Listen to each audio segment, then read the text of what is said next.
And welcome to Freedom Factor. I am Zachary Mashburn. And I'm Mason Hord. And today we're going over the Medical Freedom Act that came into the North Carolina House. Fantastic legislation, HB 98. It limits the state government from forcing vaccinations and even face coverings in some parts of this bill. So the main part of this bill is, and I'm quoting it straight from the bill, prohibiting public schools, state and local public health agencies, state and local public health officials, and local governments from requiring any person to provide proof or to submit to a COVID-19 vaccination.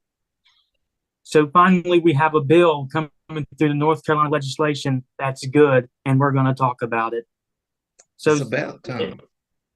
it is about time. It says it multiple times within the bill so that in different scenarios, so that the state cannot find loopholes within this bill to where they can actually continue forcing vaccination, quotation marks.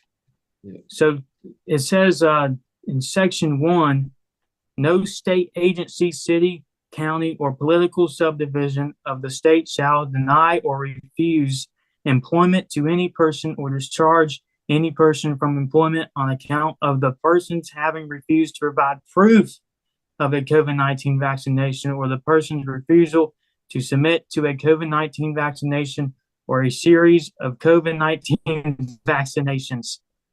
So they're really trying to be thorough with this bill so there are no loopholes. And this is great because in many counties, the state is the government, the county, school boards, the administration, they're the biggest employer within that county in most cases. So many of us have seen the vaccine requirements in state positions and in county government positions. If this gets through, it stops. There will be legal action if they try to do it. So some more of the bill says governing bodies of public school units shall not adopt any policies regarding the use of face coverings. So now, and this has been a big problem, even my school board did it. They required face coverings for about a year or two. They required them.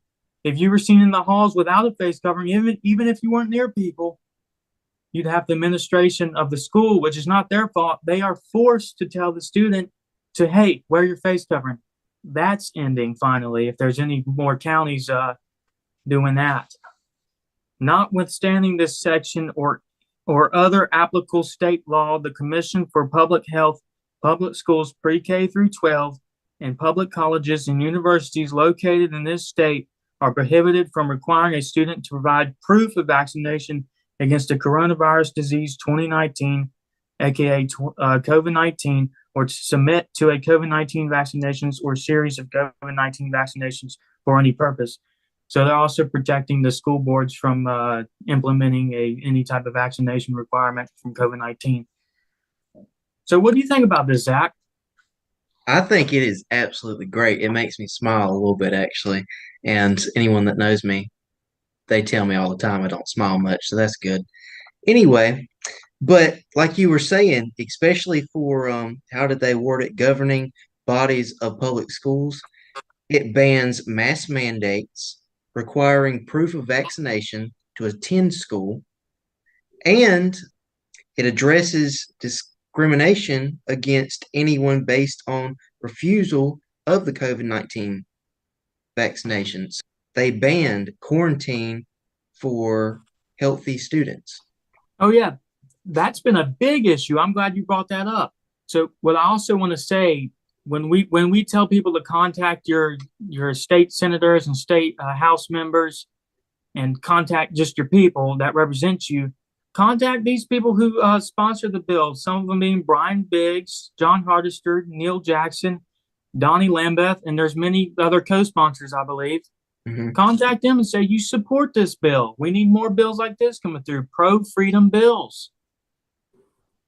This is not an argument on whether you should get vaccinated or not. It's an argument on whether you're forcing people to get vaccinated and to wear mask coverings. We need to give that decision to the students, to the parents, the teachers. within that schools, and just give the power back to the people. They went too far with it to begin with and requirements. So, with that, stay tuned for our next video. Thanks for watching.